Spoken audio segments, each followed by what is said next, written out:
Hello दोस्तों, स्वागत है आपका एक यारों के रिएक्शन में। मैं हूं कविता। तो मेरी आवाज़ थोड़ी सी अच्छी नहीं है क्योंकि आप सबको पता है मेरी तबीयत ख़राब है। तो please bear with this voice. And मैं थोड़ा रेस्ट लेना ज़रूर चाहती थी, लेकिन आप सबका इतना ज़्यादा प्यार है और मैं भी क्योंकि इस सीरीज़ को उतना पसंद करी, तो आप सबको डेफिनेटली मैं कहीं ना कहीं उदास नहीं कर सकती, भले ही मेरी हेल्थ क्यों ना कॉम्प्रोमाइज़ हो जाए। बट आप सबका जो सपोर्ट और जो प्यार मिलता है और वो जो आप सबका इंतज़ार रहता है, मैं उसको ज़्यादा नहीं करवाना चाहती। इसीलिए आज मैं सॉरी रिएक्ट करने जा रही हूँ यूसुफ की सीरीज़ पे, पार्ट 11 जो कि है। तो पार्ट 10 में हमने देखा था कि जब काफिर उस रास्ते से एक काफिला जा रहा था और उस रास्ते पे जब उन्होंने नबी को बाहर निकाला खारे पानी के कुएं में, जब उन्होंने पानी के लिए रस्सी डाली क्योंकि पानी मीठा था और उन्हें वो पता था कि वो खारे पानी का कुआं है। मगर उस रस्सी से यूसुफ नबी जो है वो ऊपर आए। मगर ऊपर आने के बाद भी उनके भाई दौड़ते हुए उनके पास आए और उन्होंने उन राहगीरों से यही कहा कि मैं जो अपने भाई का गुलाम, उन्होंने कोई और बात नहीं की और वो बहुत इमोशनल मोमेंट था। तो आइए देखते हैं इस एपिसोड में क्या होता है और उसके बाद हम इसके बारे में बात करेंगे। तो अभी तक अगर आपने चैनल सब्सक्राइब नहीं करा है, सब्सक्राइब कर लो। और जैसे कि आप सबको पता है ये कॉपीराइट वीडियो है, सो यहाँ पे मेरा कोई गेन नहीं है, बट आप सब इतना ज़्यादा प्यार एंड सपोर्ट कर रहे हैं। बहुत लोग चैनल को भी सपोर्ट करना चाहते हैं। सो फॉर दैट एक रजिस्ट्रेशन लिंक है जो कि मैंने शेयर कर दिया। अगर आप लोग किसी भी मीन्स के थ्रू सपोर्ट करना चाहते तो आप उस पर पेमेंट कर सकते हैं, which is not compulsory, just उन लोगों के लिए जो लोग मुझसे, क्योंकि इस चीज़ों को भी पूछ रहे हैं इंस्टाग्राम पे, तो इसलिए मैं बता दूं कि पेमेंट का लिंक मैंने नीचे दे दिया है। तो आपका जो भी इच्छा है, आप जो भी प्यार देना चाहते हैं वो उसके थ्रू आप कर सकते हैं। अब आइए आगे बढ़ते हैं प्रॉफिट नबी की इस सीरीज को आगे देखते हुए। Part 11, let's start. मेरा नहीं ख्याल कि सिर्फ एक गुलाम की वजह से आप इतने लोगों के खून बहाए जाने पर राजी होंगे। हालांकि मैं यूसुफ के गुलाम होने पर तरद्दुद का शिकार हूं, लेकिन मैं उसे सरफे नजर करता हूं। क्या तुम अपने मालिकों के साथ जाना चाहोगे?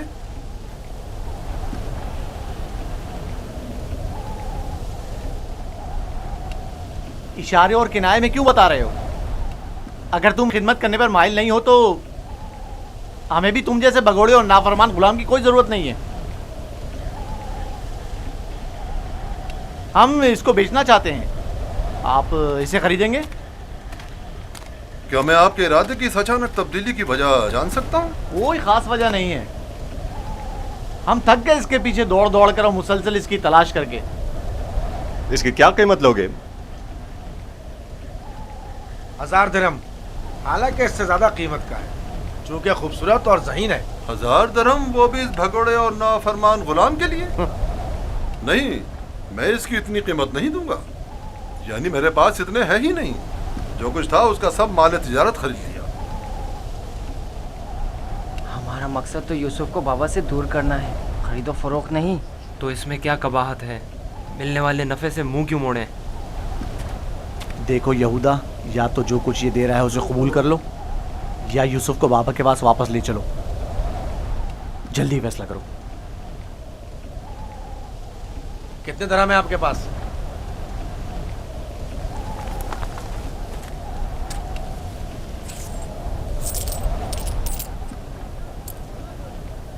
मेरा तमाम सरमाया यही 18 सिक्के हैं। मैं जानता हूँ कि यूसुफ की कीमत के लिए काफी नहीं। हमने यूसुफ की कीमत पर नजर नहीं रखी। हाँ और क्या, हमारी पारसाई इससे कहीं बढ़कर है कि हम माले दुनिया पर हिर्स की निगाह रखते हों। आप देख रहे हैं कि हम अपने गुलाम की गिरा कीमती से सर पे नजर करते हुए कम कीमत पर भी इक्तफा कर रहे हैं। याद रखना, तुम्हारे इस तंज का मुंह तोड़ जवाब दूंगा। क्या हुआ? तुमने अपना गुलाम बेचना है या नहीं? बेचना है, अब ये आपका है, लेकिन कुछ शराइत है। दिनार में बेच दिया। सीरियसली? कैसी शराइत? पहली ये कि उसके हाथ बांध दो ताकि फरार ना हो जाए। दूसरी ये कि यहाँ से इसे बहुत दूर ले जाओ ताकि लौट के वापस ना आ सके।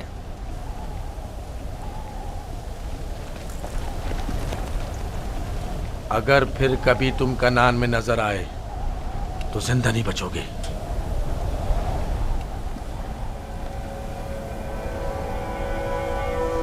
कैसे कैसे भाई? हमारे पास इस गुलाम को खरीदने की सनद भी होनी चाहिए, वरना इसे कोई भी हमसे नहीं खरीदेगा। कोई एतराज नहीं। अली, चमड़ा और कलम लेकर आओ।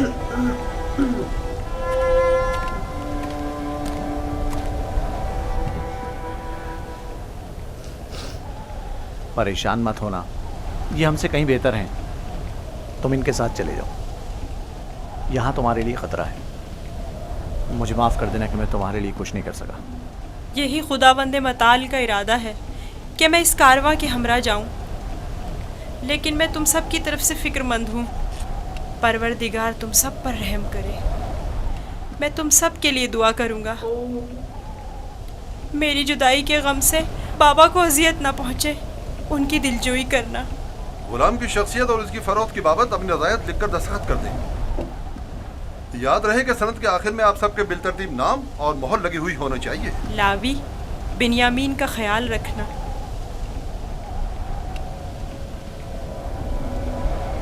मैं तुम्हें प्यार करना चाहता हूँ, लेकिन ये हम पर शक करेंगे।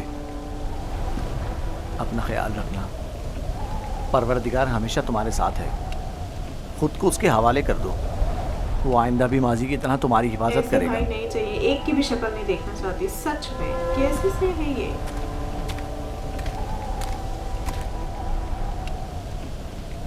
गुलाम के हाथ बांध दो। अगर भागा तो तुम कसूरवार होगे, और ये सनद भी संदूक में रख दो। चलने के लिए तैयार हो जाएं।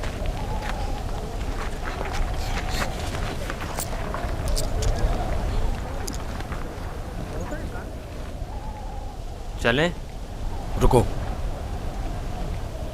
पहले उन्हें तो जाने दो।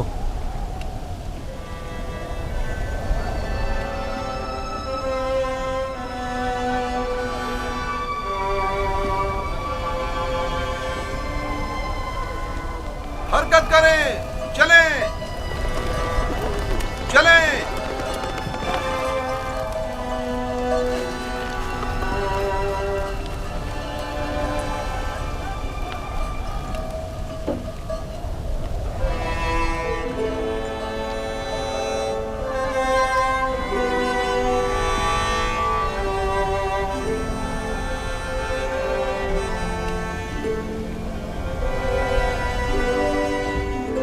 बहुत बुरा हुआ ये।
इस गिरिया और बेताबी की वजह क्या है? काश मैं अपने बेचने वालों से विदा कर सकता। किसी ने भी मुझसे विदा नहीं किया। ताज्जुब है, मुझे तो उनमें तुमसे मेहर मोहब्बत के कोई आसार नजर नहीं आते। और एक तुम हो जिसे मैं मुसलसल उनके लिए फिक्रमंद देख रहा हूँ। ये कैसी वाबस्तगी है जो उनसे विदा होने के लिए बेकरार हो? अगरचे वो सब मुझसे नफरत करते हैं, लेकिन मुझे उनसे मोहब्बत है। माजी में जो कुछ हुआ उसे भूल जाओ। आज के बाद तुम मेरे गुलाम हो और मेरे साथ ही रहना।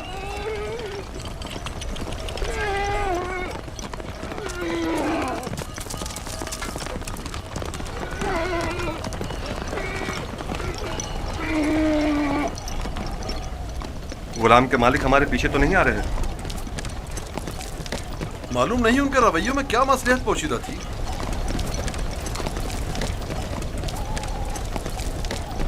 कहाँ इस खामोशी और तेजी से आए और एक गुलाम की खातिर खून के लिए भी तैयार हो गए, और कहाँ इतनी आसानी से उसी गुलाम से दस्तबरदार भी हो गए और आसानी से उसे हमारे साथ जाने दिया। मुझे भी उनका रवैया कुछ समझ में नहीं आया।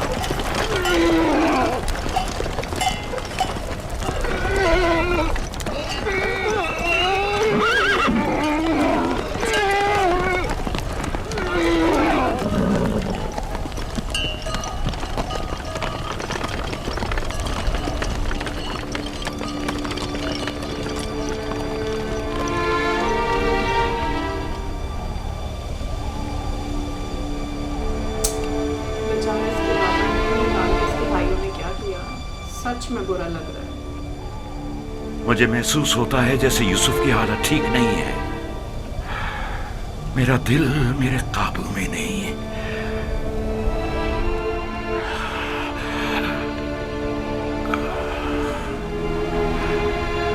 दिन ढलने को है, लेकिन याकूब अभी तक वैसे ही मुंतजिर बैठे हैं। अगर बच्चे कहीं से भी यूसुफ की कोई खबर ले आए तो याकूब को सुकून आ जाएगा।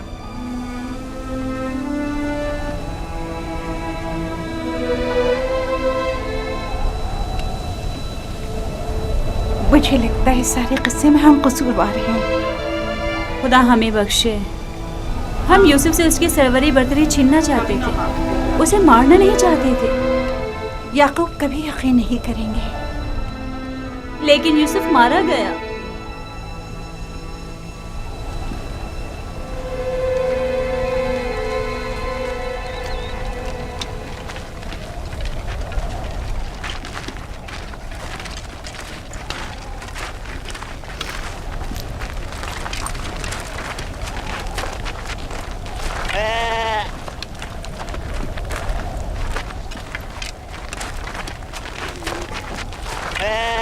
ये क्या हुआ?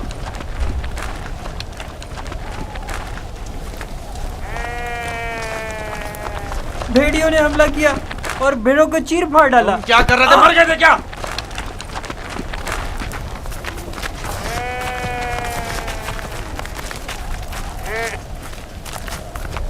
भेड़ियों की तादाद ज्यादा थी और मैं अकेला था। हर तरफ से हमला कर रहे थे। मैं कुछ नहीं कर सकता था। आज तक किसी भेड़िए ने भी हमारी भेड़ों को नहीं खाया था। इस बार क्या हुआ? आज के बाद खाएंगे। अब हमें मजीद मुसीबतों और बलाओं के लिए मुंतजिर रहना होगा। जब भेड़िए की मानिंद अपने ही भाई पर हमला करेंगे तो खुद पर भेड़ियों के हमलों के लिए भी तैयार रहना चाहिए। अभी तो आगाज है मुसीबतों का। मैं तुम्हें बर्दाश्त करते करते थक चुका हूँ। तुम पर लानत हो जो हमारे भाई की मुसीबत का बाइस बना। खुदा तुझे गारत करे लावी। नहीं शमून।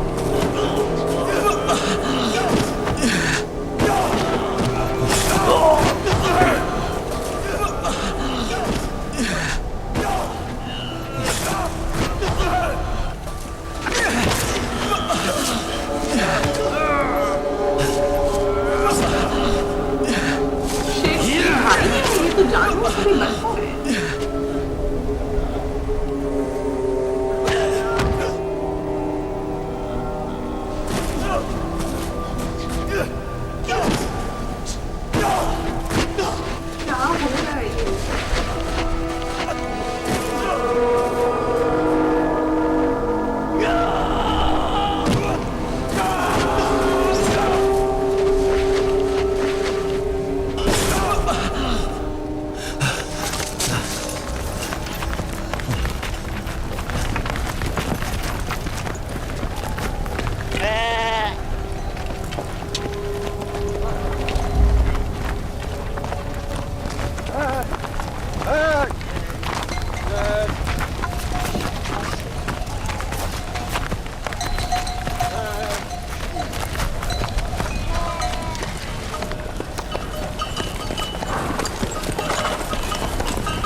जाएं, रुक जाएं। वो इब्रानी भाग गया है, रुक जाएं।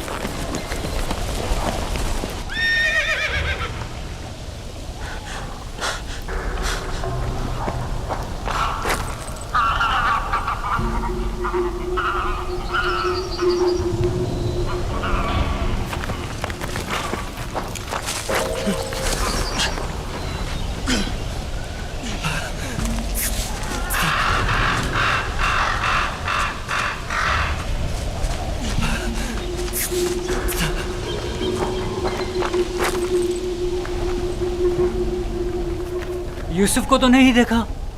इब्रानी बच्चे के बारे में कह रहा हूँ। मुझे नहीं मालूम, वो तुम्हारे साथ ही था। था तो मेरे साथ, मगर मैंने पीछे मुड़कर नहीं देखा। तुम्हें इससे क्या मतलब? फली ने उसे मेरे सुपुर्द किया था। अगर कहीं गुम हो गया या फरार हो गया, मुझे सख्त सजा मिलेगी।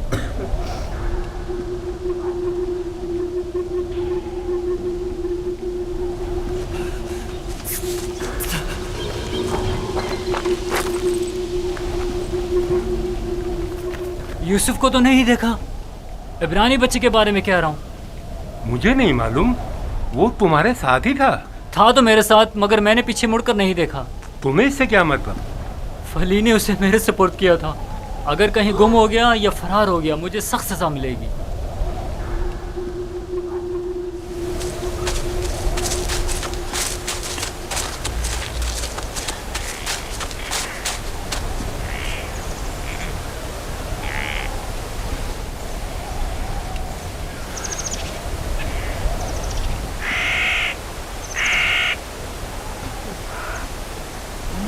भाग रहे थे, मुझसे भाग रहे थे। हाँ, मुझसे छुप रहे थे।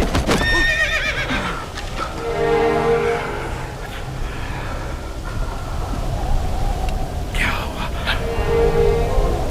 क्यों इतनी बेचैनी हो रही है? खुदा न करे मेरी यूसुफ को किसी मुसीबत का सामना हो। क्या हुआ नबी खुदा? मेरा यूसुफ खैरियत से नहीं है लिया। मेरा यूसुफ खैरियत से नहीं है।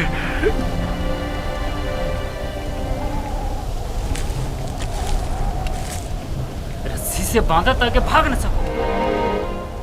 तुम्हारे मालिकों ने बताया था कि तुम भगोड़े हो, लेकिन मैं तुम्हारे इन भगोड़े पैरों को तोड़ दूंगा। मेरे चुंगल से भागना मुमकिन नहीं।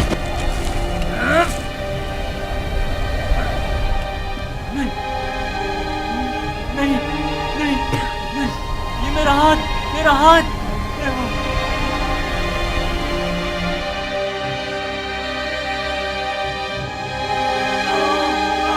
मेरा हाथ, मेरा हाथ, मेरा हाथ,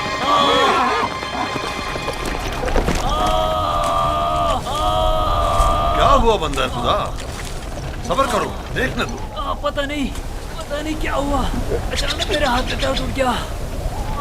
बिला वजह ऐसा दर्द नहीं उठा करता। या भारी वजन उठाने से उठ जाता है, या किसी चीज से टकराने से, या सांप के कांटे से। काफिले के पीछे पीछे चल रहा था। मुड़कर देखा तो वो इब्रानी गुलाम नहीं था। मैं समझा कि भाग गया। ढूंढा तो पता चला कि इस कब्र के पीछे जा बैठा है। तम भी करते हुए उसे मारा तो देखा कि अचानक मेरा हाथ नकारा हो गया। उसे मारा तो तुम्हारा हाथ नाकारा हो गया। उस बेचारे में तुम्हारा तमाचा सहने की सकत है। ये भी नहीं सोचा कि उसका खुदा तुम्हें इसकी सजा देगा। बनता है खुदा, हम उसे बेचने के लिए ले जा रहे हैं। अगर इसमें कोई नुक्स पैदा हो गया तो हमारे किस काम का? क्यों भागे थे? भागा नहीं था, ये मेरी माँ की खबर है। सोचा आखिरी बार विदा कर लूं।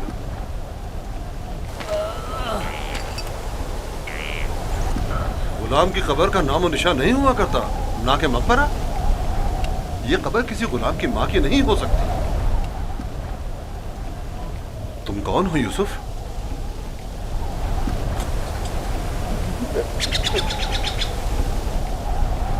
उसका थप्पड़ जोर से लगाया ना।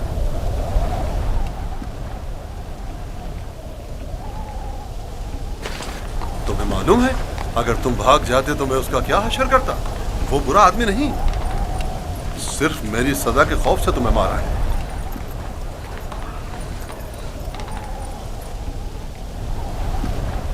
क्या अब भी तुम्हारे दिल में उसकी तरफ से कीना है? मुझे कीना तोजी की तरबियत नहीं दी गई। आफरीन है तुम पर। अगर उसे माफ कर दो तो मैं भी तुम्हारी ये सारी रस्सियां खोल दूंगा। फिर तो मुझे नहीं मारेंगे?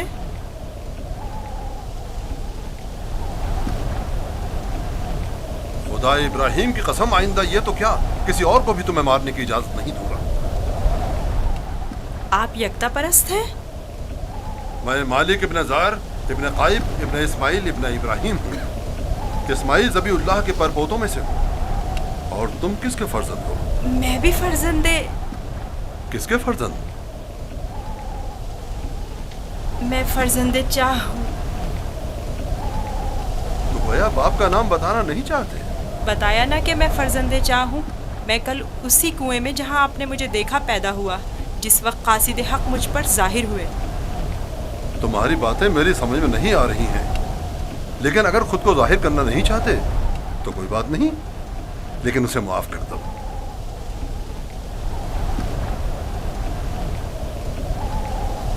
ठीक है, मैंने भी उसे माफ कर दिया।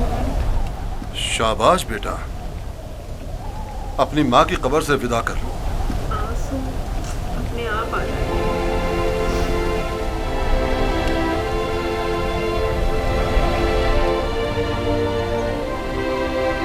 अब हम रवाना हो रहे हैं, आमादा हो जाओ।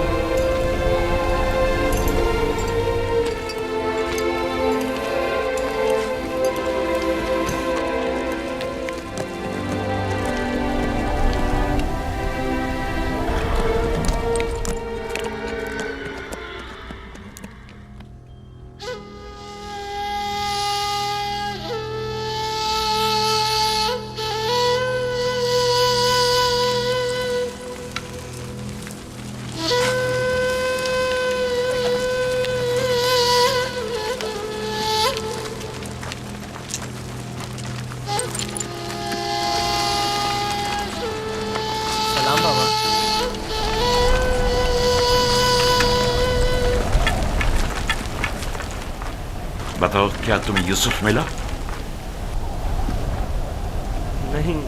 नहीं मिला बाबा। ये आप लोग जख्मी कैसे हो गए? अब बनी इसराइल में न खैर व बरकत नजर आएगी और न ही मेहर मोहब्बत के आसार।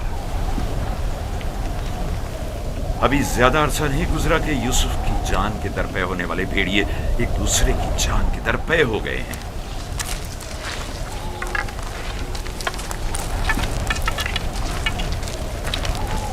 लावी, मैंने यूसुफ तुम्हारे सुपुर्द किया था।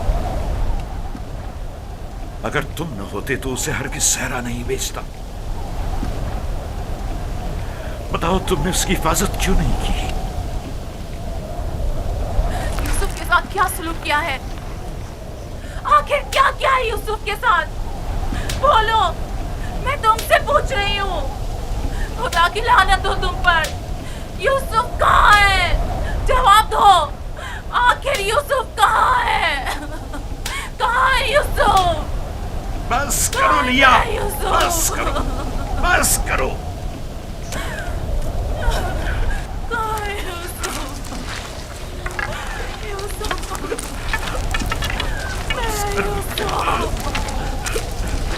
चंद बातें गौर तलब हैं जो मैंने महसूस की हैं। पता नहीं आप लोगों ने महसूस की हैं या नहीं। अगर तूफान में रास्ता गुम ना कर बैठते तो हम यकीनन इस सिमत में नहीं आते, और अगर हमारे जानवर ऐन कुएं पर पहुंचकर रुक न जाते तो हम भी वहां तवक्कुफ नहीं करते। अगर प्यास की शिद्दत ना होती तो पानी नहीं निकालते। इन तमाम वाकयात का रूनुमा होना यकीनन लुत्फ़ खुदाबंदी ही तो है कि ये गुलाम हमारे नसीब में आया ताकि हम इसके जरिए से मुनाफा हासिल करें। जो रोजी तुम्हारे नसीब की है वो तुम्हें मिलकर रहेगी। तमाम असबाब व अवामिल मुआविन व मददगार बन जाते हैं ताकि जो कुछ भी परवरदिगार ने इंसान के मुक़द्दर में लिखा है वो उस तक पहुंच जाए। और इस सफ़र में ये इब्रानी गुलाम हमारे नसीब में था।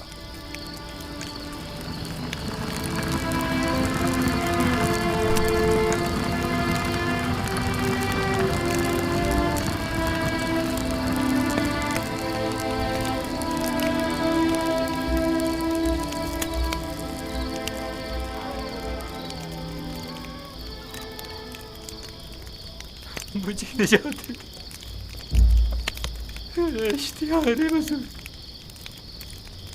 मुझे निजात दे, मुझे निजात दे, ये दर्द मुझे मार डालेगा, मुझे निजात दे, मेरा दर्द से मर जा, मुझे इस दर्द से निजात दे,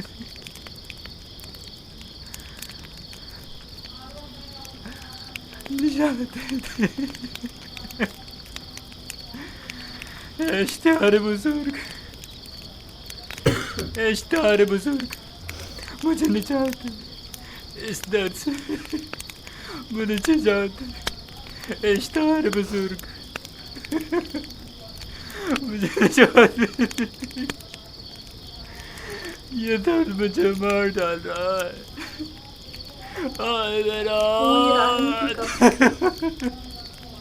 बहुत दर्द हो रहा है,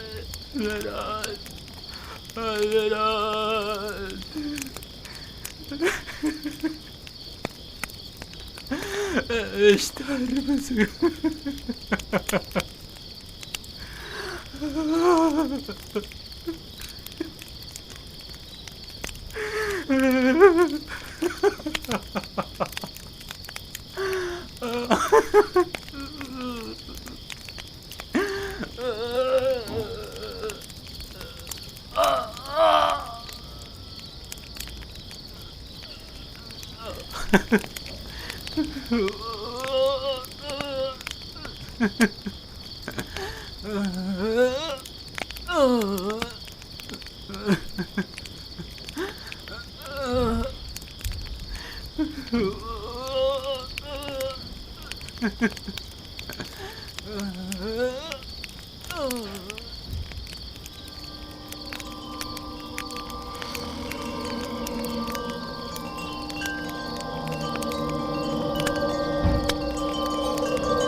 मुझे निजात दे,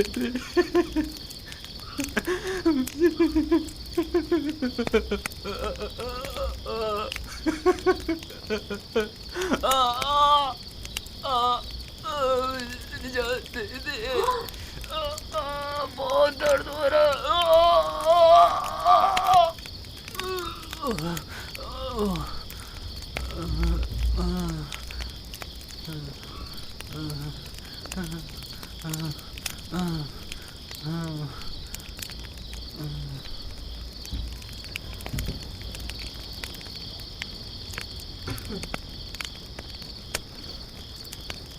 तुम्हारे हाथों में शिफा है। मैंने कुछ नहीं किया, सभी ये काम कर सकते हैं। थोड़ा सा दबाने और सहलाने से दर्द खत्म हो जाता है। लेकिन पहले मालिक ने भी बहुत कोशिश की और सहलाया भी बहुत, लेकिन कोई अफाका नहीं हुआ।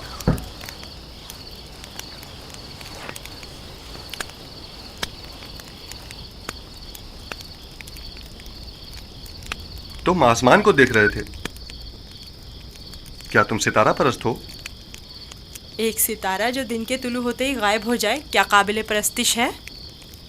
इस हिसाब से तो चांद सूरज को भी नहीं पूछते हो, क्योंकि चांद दिन में और सूरज रात में गायब हो जाता है। मेरा खुदा तो इन सब का खालिक है, खुदा अज़ली और अबदी, यकता और बिहमता। गोया तुमने इतनी छोटी सी उम्र में मेरे और कश्मीर के खुदाओं से बेहतर खुदा का इंतखाब कर लिया है। खुदा भी ऐसा जो तुम्हें पसंद भी करता है और तुम्हारी दुआ कबूल भी करता है। ये भी कोई खुदा हुआ? कितना तड़पा, रोया, गिड़गिड़ाया, लेकिन कुछ नहीं किया। मैं तुम्हारा शुक्रगुजार हूँ, शुक्रगुजार हूँ।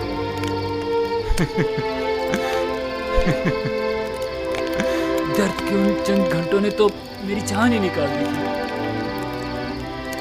मैं तुमसे उस थप्पड़ की बाबत माफी चाहता हूँ, मुझे माफ कर दो। यूसुफ, मुझे माफ कर दो। अच्छा तमाचा था। अगर वो तमाचा तुम्हारी हिदायत का वसीला बने तो मैं इस पर राजी हूँ। मैं इसी खित्ते का रिहायशी हूँ और रास्तों से बखूबी वाकिफ हूँ। मैंने हमेशा काफिलों की रहनुमाई की है, लेकिन इस मर्तबा गोया तुम हमारे रहनुमा बने हो। हिदायत उसके हाथ में है। वो जिसे चाहता है हिदायत देता है और जिसे चाहता है उसे तारीकी और गुमराही में छोड़ देता है।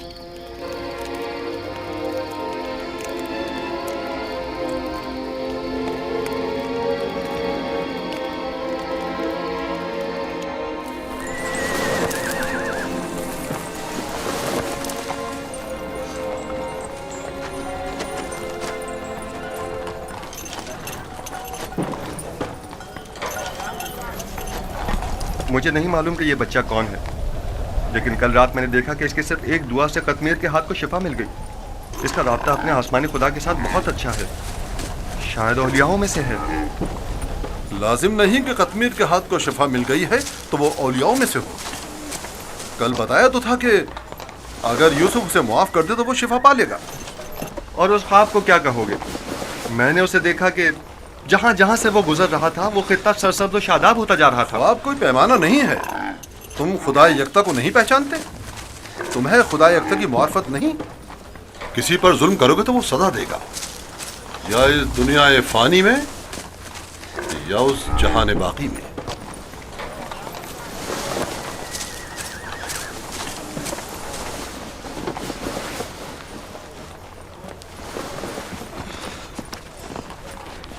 यह खित्ता बहुत सरसब्ज़ और शादाब था। इस साल बारिश की कमी की वजह से यहाँ की फसलों को नुकसान का खदशा है। मैं भी यहीं का रहने वाला हूँ। अगर बारिश नहीं हुई तो कहत सबको अपनी लपेट में ले लेगा।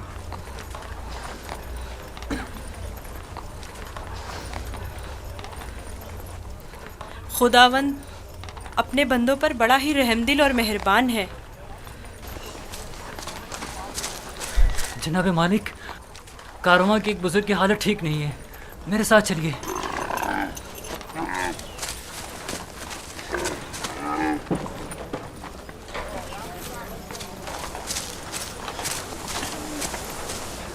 काफी अरसे से बीमार है, लेकिन आज बीमारी शिद्दत पकड़ गई है। इसकी तबीयत ठीक नहीं।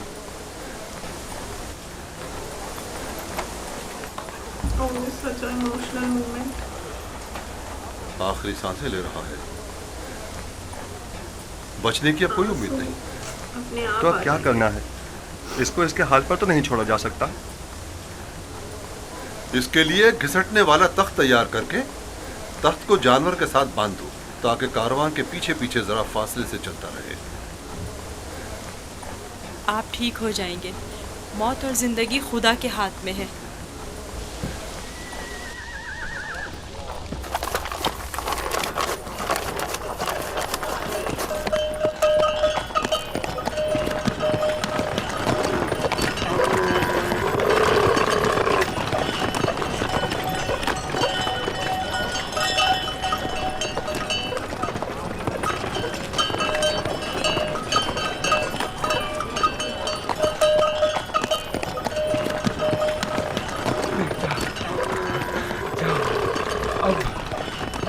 मेरे बचने की कोई उम्मीद नहीं। मैं अब मरने वाला हूँ। फिक्र ना करें, मैं आपके पास हूँ। आप ठीक हो जाएंगे। मौत और जिंदगी दोनों खुदा के हाथ में है। मायूस ना हो।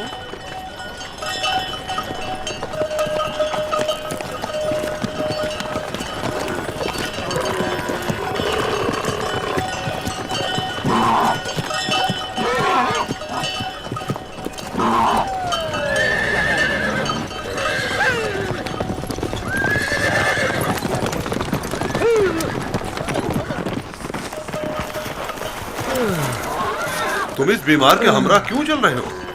बहुत काम, अगर सुनता ही नहीं। मैं इन्हें यूं तन्हा नहीं छोड़ सकता। मुझे इनके साथ रहने दीजिए। इसकी बीमारी शदीद है, तुम इसके लिए कुछ नहीं कर सकते। खुदा मदद करने वालों को पसंद करता है। आप मेरी फिक्र मत करें। इसका ख्याल रखना।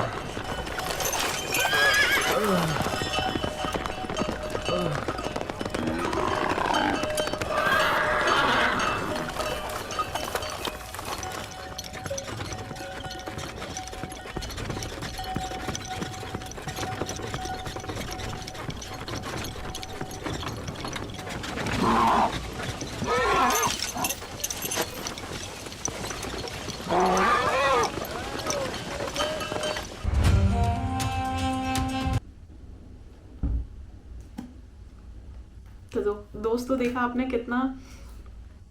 किस तरह से जो है वो नबी के चमत्कार अब हमें दिखना शुरू हो गए हैं। और मुझे क्या बोलूँ मैं, मेरे पास शब्द नहीं है, मगर सच में उनके जो जितने भी उनके भाई हैं सौतेले, मतलब खुदा का खौफ भी नहीं है उन्हें। किस तरह से क्या उन्होंने 18 दिनार में अपने भाई को बेच दिया, मतलब, और उसके बाद भी आपस में सुकून नहीं है, आपस में अभी भी लड़ाई झगड़े और सब कुछ चल रहा है। सो मीन बहुत बहुत बुरा है। वो अपने बारे में नहीं सोच रहे हैं बिल्कुल। इतनी हसरत आ गई उनके अंदर कि उनकी आंखों पे पट्टी बन चुकी है। वो गलत कर रहे हैं सही कर रहे हैं उन्हें बिल्कुल समझ नहीं आ रहा है।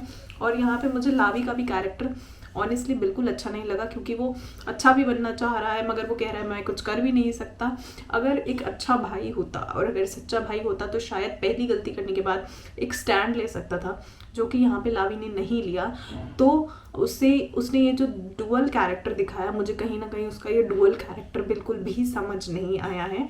और जिस तरह से आपने देखा कि नबी पे हाथ उठाने के बाद किस तरह से उसके हाथ काम करना बंद हो गए थे, मगर बाद में शिफा भी नबी ने दिलाई, तो बहुत अच्छा था। सबसे इमोशनल पार्ट था कि जब वो अपनी माँ के कब्र से विदा ले रहे थे। But overall this was a really good episode और मज़ा आया। एंड उम्मीद करती हूँ आपको भी एपिसोड अच्छा लगा। तो मैं मिलती हूँ आपसे अगले एपिसोड में। तब तक के लिए जय हिंद, नमस्ते, सत श्री अकाल, ध्यान रखें, बाय बाय।